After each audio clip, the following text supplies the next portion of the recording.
तीसरा अध्याय। सेनापतियों सहित महिषासुर का वध। उदित होते हुए सहस्त्र सूर्य के समान अरुण कांति व रेशमी वस्त्र धारण किए हुए तथा मुंडों की माला पहने हुए, लाल चंदन को लगाए हुए, जपवट्टी विद्या अभय तथा वर की मुद्राओं को कर कमलों में धारण किए हुए, बड़े बड़े 3 नेत्र तथा कमल के समान सुंदर सुहावना मुख, अर्धचंद्रिका सहित रत्न जटित मुकुट को धारण किए हुए अपने हृदय कमल में बैठी हुई भगवती देवी का मैं ध्यान करती हूँ। ऋषि बोले, जब महाअसुर सेनापति चिक्षुर उस अपनी बड़ी सेना को मरती हुई देख क्रोध कर अंबिका से लड़ने के लिए गया, जिस तरह सुमेरु पर्वत के अंग पर मेघ जल बरसाता है, उसी प्रकार वह चिक्षुर देवी के ऊपर वाणों की वर्षा करने लगा। देवी ने लीला मात्र से ही उस वर्षा को काट दिया। उसके रथ के घोड़े सारथी को वाण से मार गिराया। भगवती ने उसका धनुष तथा उत्तम रथ की ध्वजा भी काट दी। उस कटे धनुष वाले चिक्षुर राक्षस के शरीर से वाणों की वर्षा से घाव कर दिए। इसके बाद धनुष, रथ, घोड़े और सारथी से रहित वह असुर चिक्षुर तलवार चर्म की ढाल लेकर देवी की ओर दौड़ा। वह अत्यंत वेग से तलवार के तेज धार से देवी जी के वाहन सिंह के सिर पर आघात कर उनकी बाम भुजा पर चोट की। हे राजा सूरत, उस राक्षस की तलवार देवी की भुजा का स्पर्श करके टूट गई। तब क्रोध से लाल आंखें करते हुए उस राक्षस ने शूल निकाला और भद्रकाली की ओर फेंक कर मारा। वह शूल आकाश से गिरते हुए सूर्य के किरण के समान चमक रहा था। उस शूल को अपनी ओर आते देखकर देवी ने अपना शूल चलाया और राक्षस के शूल के टुकड़े टुकड़े कर दिए। महाअसुर चिक्षुर के भी सैकड़ों टुकड़े कर डाले। जब युद्ध में बलवान चिक्षुर नाम का राक्षस महिषासुर सेना का अधिपति मारा गया, तब हाथी पर बैठकर चामर नामक असुर देवता का शत्रु लड़ने को आया। उस चामर असुर ने देवी जी के ऊपर शक्ति फेंकी, परंतु जगदम्बा देवी जी के ओंकार से शीघ्र ही वह निस्तेज होकर पृथ्वी पर गिर पड़ा। शक्ति को गिरी हुई देखकर अत्यंत क्रोध से उसने शूल चलाया। देवी ने उसके बाणों की वर्षा करके काट दिया। इसके अलावा देवी का वाहन सिंह उछलकर राक्षस के हाथी के मस्तक पर बैठकर राक्षस से बाहुओं का युद्ध करने लगा। वे दोनों हाथी के ऊपर लड़ते लड़ते पृथ्वी पर गिरकर अत्यंत दारुण चोट एक के ऊपर दूसरी करने लगे। कुछ क्षणों के पश्चात सिंह ने उछलकर हाथ के पंजे के प्रहार से चामर नामक राक्षस का सिर शरीर से अलग कर दिया। पुनः देवी ने उदग्र नामक असुर को पत्थर और वृक्ष वर्षा कर मार गिराया। दांत और घूसों के प्रहार से कराल नामक राक्षस को मारा।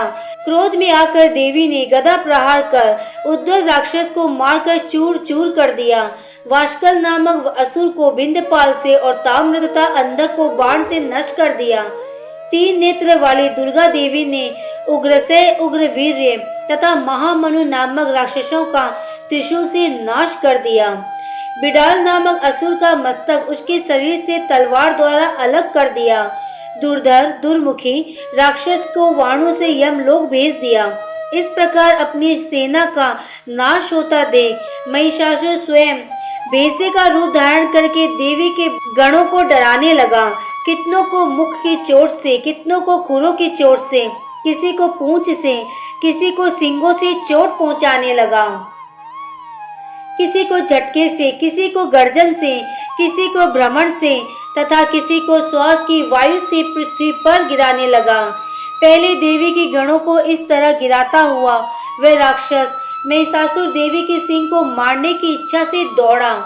तब भगवती ने बड़ा क्रोध किया और वह महाबलशाली राक्षस भी क्रोध कर अपने खुरों से पृथ्वी को विदृढ़ कर सिंगों से बड़े बड़े पहाड़ों को गिराने और गर्जना करने लगा। महिषासुर के शीघ्र घूमने से पृथ्वी फटने लगी। पूंछ की फटकार से समुद्र उथल पुथल होकर सब वस्तुओं को डुबोने लगा। सिंगों को हिलाने डुलाने से बादल टुकड़े टुकड़े होने लगे, श्वास वायु से उड़े हुए पहाड़ गिरने लगे। इस प्रकार महाअसुर महिष को क्रोध में भरा देखकर चंडिका ने उसे मारने के लिए क्रोध किया। तब देवी ने उस महाअसुर को पाश से बांध दिया, परंतु उसी क्षण वह असुर अपना भेषा का रूप त्याग कर शीघ्र ही सिंह के रूप में प्रकट हो गया। तब अंबिका ने उसका सिर काटा। तब वह राक्षस पुरुष बन गया और हाथ में तलवार ले ली। पुनः देवी ने उस ढाल तलवार वाले राक्षस को बाणों से मारना चाहा। तब वह हाथी बन गया। इसके पश्चात वह सूंड से भगवती से वाहन को खींचकर गर्जन करने लगा। जब भगवती ने खींचने वाले हाथी की सूंड को खड़ग द्वारा काट दिया, तब वह फिर से भैंसे के रूप में प्रकट हो गया और पहले की भांति तीनों लोकों में बसने वाले चर अचर को दुख देने लगा। तब जगत माता चंडिका देवी क्रोध करके उत्तम मधु पीने लगी और लाल लाल नेत्र करके बारंबार जोर से हंसी। वह महिषासुर भी घमंड से गर्जन करने लगा तथा दोनों सींगों से चंडिका देवी के ऊपर बड़े बड़े पहाड़ों को फेंकने लगा। तब चंडिका देवी ने असुर के फेंके हुए पहाड़ों को अपनी बाण वृष्टि से चूर चूर कर दिया और मधु पीने से चंडिका देवी का मुख लाल हो गया तथा मुख से अक्षर भी साफ साफ नहीं निकलते थे। देवी ने कहा, अरे मूढ़, जब तक मैं मधु पी रही हूँ तब तक क्षण मात्र तो खूब गर्जन कर ले, मैं तुझे शीघ्र ही इस युद्ध में मारूंगी। तब देवता लोग गर्जन करने लगे। इतना कहकर देवी उछलकर उस महाअसुर पर चढ़ गई और उसे पैर से दबाकर त्रिशूल से मारने लगी। तब तो वह देवी के पैर से दबकर अपने मुख से बाहर होते न होते देख देवी के पराक्रम के वशीभूत हो गया। अपने भेषे के शरीर से आधा निकला हुआ और लड़ाई लड़ने को तैयार महाअसुर को देवी ने अपना महाखड़ग से सिर काटकर मार दिया। तत्पश्चात संपूर्ण राक्षसों की सेना हाहाकार करके नाश हो गई। सब देवता भारी प्रसन्न हुए। तब देवी को महर्षि तथा देवगणों ने दिव्य अर्घ्य देकर स्तुति से प्रसन्न किया।